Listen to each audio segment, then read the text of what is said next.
Alright, Jim here, Smoky Lake Maple Products. We're doing an install today. It's going to be a somewhat detailed install. I'm going to do my best to show the steps of assembling the concentric exhaust system and hoods and preheater and all of those things. Tough to see in the pictures, but this is the evaporator we're replacing. It's in one of their older buildings, and it's, I believe, a 5x12, which is not too uncommon for an old evaporator.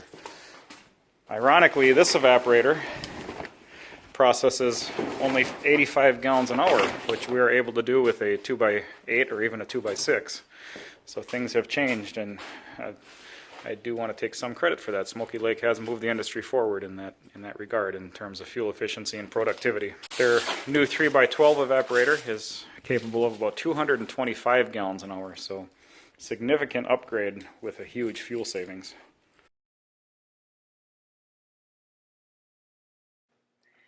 With a 3x12 Silverplate, you can expect 35 gallons of finished syrup per face cord of wood, while that competitor evaporator squeaks out about 20.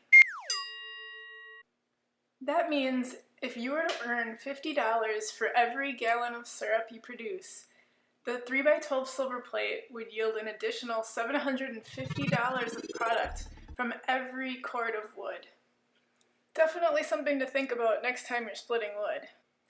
And we can't forget that time is money too. The 3x12 Silverplate is going to evaporate over 2.6 times faster.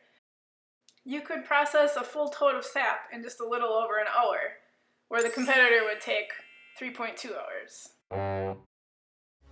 Please be sure to check out the next chapter in this video series as Jim installs the concentric exhaust system. This is what it boils down to. Have a great day.